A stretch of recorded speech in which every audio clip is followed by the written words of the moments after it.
you are a full manifestation of your chart. You know, everything that ever will happen and ever has happened and is you is in your chart for you.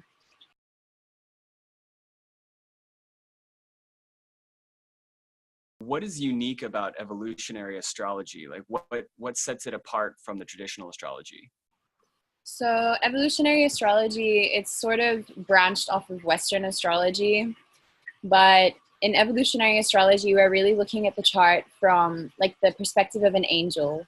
So we believe in reincarnation, and we believe that every soul comes in with baggage. You know, no one has a clean slate, whether it's from previous lifetimes or it's connected to your family bloodline. You bring in a karmic patterning with you. I'm really sorry. I've got really loud roosters next to my villa. I'm so sorry if they come through. Yeah, but basically we're taking like a really objective perspective, and we're not just focusing in on this lifetime, but we're looking at where you've come from and how you need to liberate yourself in this lifetime from your previous karma, and where your soul wants to go in terms of its growth. So I'm really looking at the soul in an evolutionary perspective, how you can grow, what are the intentions your soul made before incarnating into this reality. And yeah, it's really amazing. That's why I love it so much. Yeah. Okay, so the added value is basically like kind of zooming out on not just your individual life, but really seeing a sequence of accumulation of lifetimes and how that's affecting you in this moment still. So it's still being present, but taking into account all this other information. Yeah. Okay. And I think something else really beautiful about evolutionary astrology is that we don't look at anything. Well, I personally, as an evolutionary astrologer especially, I don't look at anything in your chart as being bad. You know, like I see everything as a potential for growth. Whereas in the more traditional, like Jyotish, the Vedic astrology, and the more traditional astrology, they would see certain planets as being malefic, as being bad in certain archetypes, or, you know, certain transits coming up. And it's like, you know, we're not really forecasting so much in evolutionary astrology. We're more saying like, this is the energy playing out, and this is like the intention of why it's happening, and this is how, you know, it can be played out for your greatest evolutionary potential. How are you going to work with that? You know, it's like empowering the person to step into being the best version of themselves. Yeah. Okay. So that term that you just used, it's fairly new to me. I'm familiar with the sun and the moon signs and the houses, but what is the transit? So a transit is basically, so we have your natal chart, which is the exact placement of the stars at the time of your birth. And then we can look on top of your natal chart by comparing your chart to what is happening now with the stars. And that's a transit. So what the stars are doing now and how that is influencing your own natal chart, we call that a transit. Yeah. Okay. So like, for example, you may have the planet Mars moving through. So you have your natal Mars, which is like securely will stay in one position your whole lifetime in your natal chart, unless we go into progressions, but we'll save that for another time. And then when we're looking at the transiting planets, transiting Mars will be moving in a different part of your chart. And this will be activating or triggering another aspect, another part of your life, and a certain lesson that needs to be integrated. Okay. Yeah. So are the transits always like in sequence, or could you be experiencing two transits at the same time? Oh yeah. I mean, you're experiencing like all the planets are constantly moving throughout your chart, and they're making different, you know, in astrology we have aspects, which is like, you know, the square is a 90-degree angle. The opposition is when they're opposing each other, the planets. And then there's like sextiles and quincunxes. So there's heaps of different types of angles and aspects. And these are all constantly happening. It sounds really complicated. So as far as like, if you were trying to figure out where you stand right now, what would be the most important thing to look at first? I mean, it's important to take all of the planets into account in your personal chart and how they are you know, if they're making any aspects in your chart. And then I will always go through all of the planets. So we have the inner planets, which is like your personal planets, and they move a lot faster because they're closer to the Earth. And in astrology, we're looking from a geocentric perspective, which means we're looking from the Earth's perspective, even though the sun is the center of our solar system. So the closer personal planets are like the sun, moon, Mercury, Venus, Mars. The social planets are Jupiter and Saturn. Then we have the outer planets, which is like Uranus, Neptune, and Pluto. And the outer planets, they move very, very slowly because they're so far away from the Earth. And so, for example, like you could be going through a Pluto transit for like over 4 years, depending, because the planets also, they retrograde. So those are the transits which make a really big impact in your life, because it's like that there's that real deep transformation happening, and it hits you on a really deep sort of life-changing level, but it lasts over a long period of time.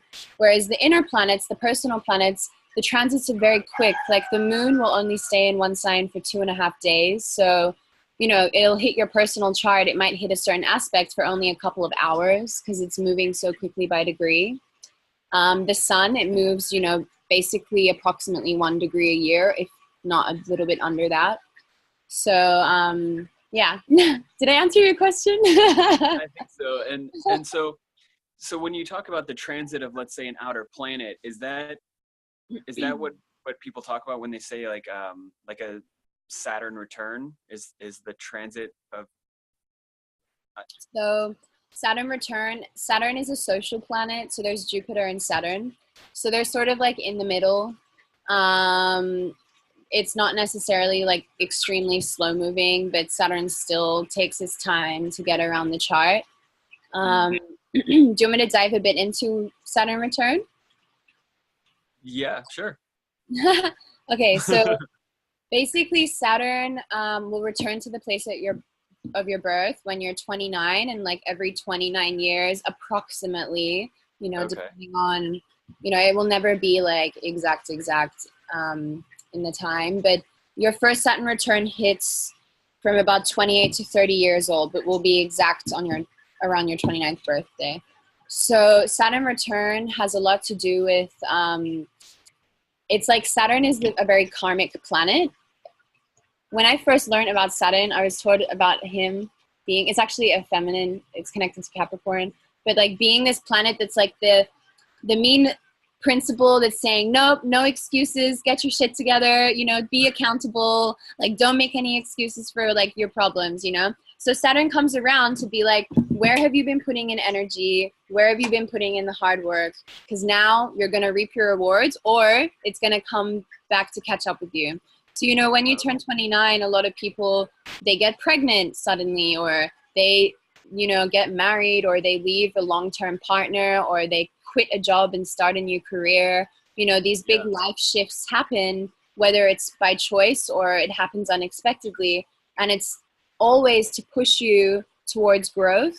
It's to help you individuate from your family ties and completely step into being an adult, step into being your own person, and really be, you know, stepping into like really maturing as a person and just being responsible. And it really gives you the gift of being the master of your own reality, because Saturn makes you realize that like everything you do has a consequence, whether it's good or bad, you know? Yeah. Yeah. Yeah. My Saturn return in my case was a career change. Yeah. Okay, cool. Very, very drastic and uncomfortable career change. Yeah. Wow. Yeah. It But was, awesome. What's that? But awesome. Yeah, no, looking back on it, yeah. But at the time it was going from, you know, being a stable long-term career path as an engineer to working for myself, making less money, a lot more freedom, a lot more insecurity and risk, you know, and doing things that are actually meaningful and joyful for my life. I'm sure leading up to it, it's more of that like uncertainty, or like, oh God, what's going to happen?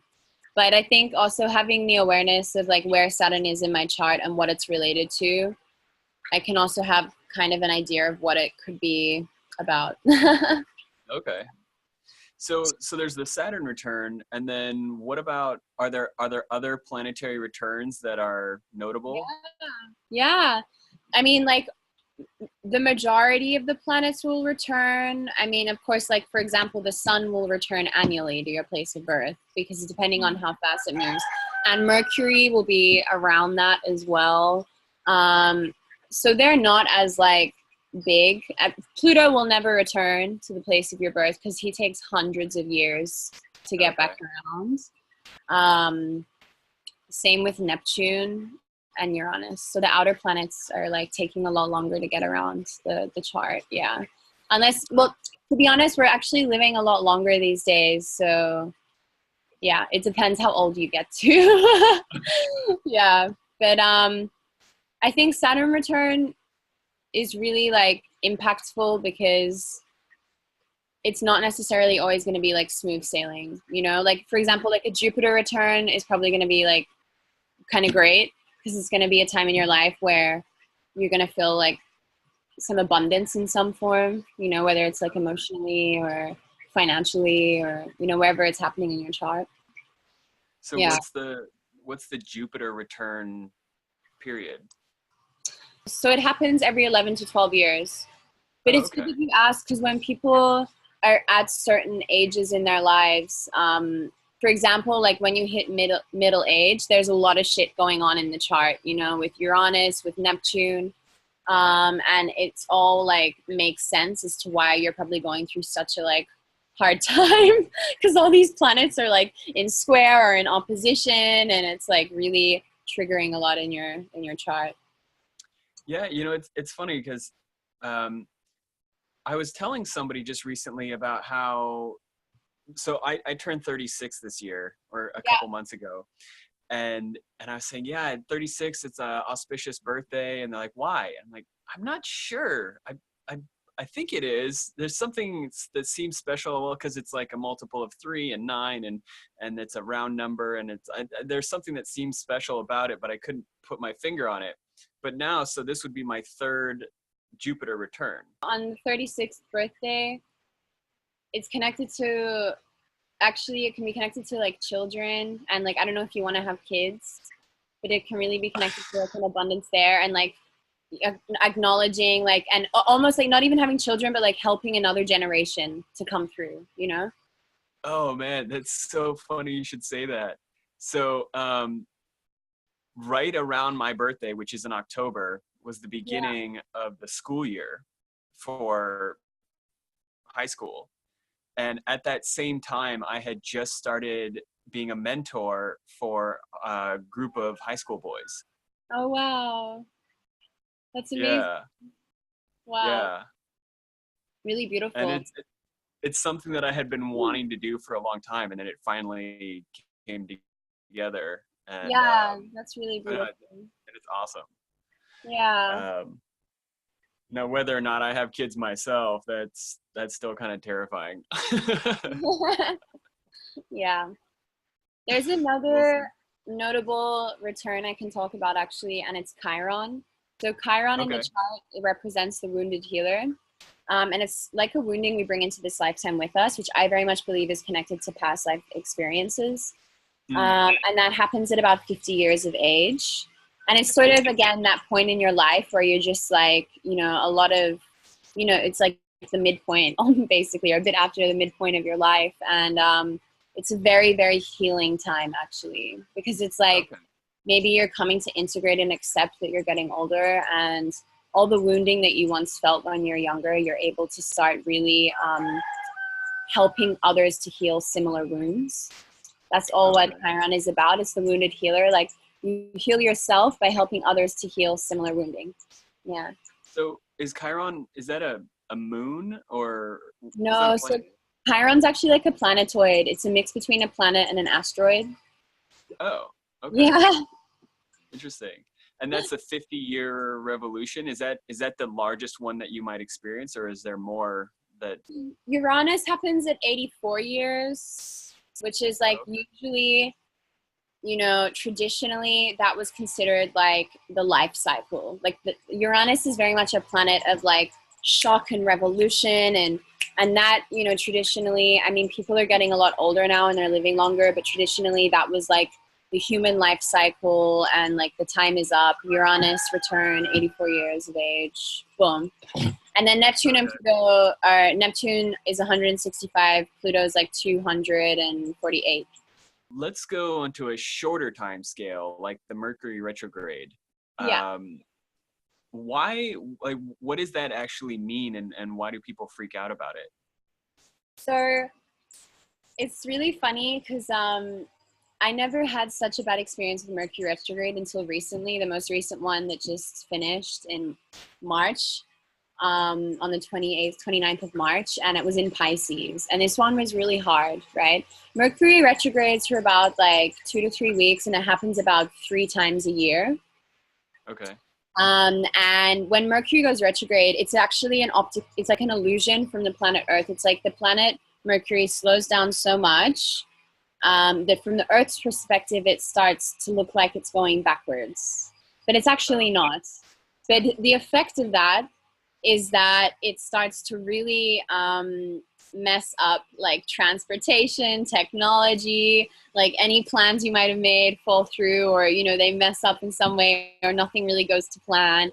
Communication channels become more foggy and confusing. So like during Mercury retrograde, if any of that stuff's happening, you can know, like, it's good to have that awareness there so that the frustration doesn't come through like during Mercury retrograde, you know?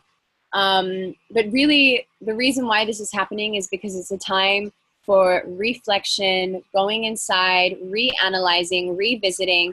So it's like going back to old projects, going back to, you know, talk over old relationships if they need healing, or, you know, it's looking back and seeing things with a new perspective and a new set of eyes. During Mercury retrograde, it's not a good idea to be initiating anything or like signing any contracts or starting a business, because not only do human beings have an astrology chart, like a natal chart, but every single situation, like even the time we began this interview, has a natal chart. So yeah, so like situations, places, everything has a natal chart, animals. So if you begin like a business during Mercury retrograde, then the natal chart will have Mercury in retrograde, which may not be so fortunate for the business itself to be like that successful. Okay. So we just came out of one. When's the next one going to start? Like when do I start wearing a helmet? So it will start around the middle of the year, I believe. I'm not sure what sign it's going to be in because I haven't checked yet. Okay. Is it always like that, or is it just happen to be that way now? No, it changes, definitely. I'm checking for you when the next one is. So yeah, July 7th. Oh, okay. So July 7th probably, and then 3 weeks. So it'll be like July 7th to the beginning of August. So it's till the 31st of July. So it's always, it changes time-wise. Yeah. It's always like 2 to 3 weeks. Yeah. Okay. So how aware are you of the these retrograde phases when you do planning? If, for example, like I'm setting an important date, then I will look at that date and see what's happening astrologically for it. Mm-hmm. And yeah, but mostly like I will try to stay within like the next couple of months. You know, there's always so much happening, and I'm giving daily updates on my Instagram as well. So I do tend to stay quite present. Of course, there's huge things and shifts that happen, like, you know, when one of the outer planets, because they're such slow movers, move into a new sign, that can be a really big transition. Like, you know, Uranus stays in a sign for about 7 years, and he's just moved into Taurus. And that's huge because I'll tell you a bit about that. When Uranus moved into Taurus, it basically is now activating for the collective consciousness, because again, the outer planets are more connected to the collective rather than just on a personal level. So in your natal chart, at the time of your birth, the outer planets are going to be generational in the sense that someone who's born around the same time as you will have Pluto in the same archetype, and Neptune and Uranus probably also in the same archetype as you. So it's more generational. Does that make sense? Yeah. So what is the quality of Taurus as far as, you know, like if it were Taurus or Virgo or another sign, but what Yeah. is Taurus specifically So doing? Uranus moving into Taurus basically has a lot to do with agriculture. Taurus is very connected to the material world in the sense of like it's very sensual. So it really will activate our sensual plane. Like our sensual plane is going to be vibrating. And Taurus is also very connected to money. So major shifts in our relationship to money, what the exchange of money is for us. Like what does money mean to us as a culture, as a collective? Also like major political shifts in the government. And I also feel like it could indicate some more matriarchal rule because Taurus is a feminine sign. And it's, for me, it's much more like nurturing. It's like the earth mama, Gaia, you know? So it's really Mother Earth during this time. It could definitely indicate natural disasters, but it's the earth speaking to us, telling us what she needs from us. Huh. Interesting. Yeah. Yeah. Yeah, it seems like that there is a lot of that going on, especially awareness around the suffering of the planet seems to be coming Yeah. up a lot. Yeah, definitely.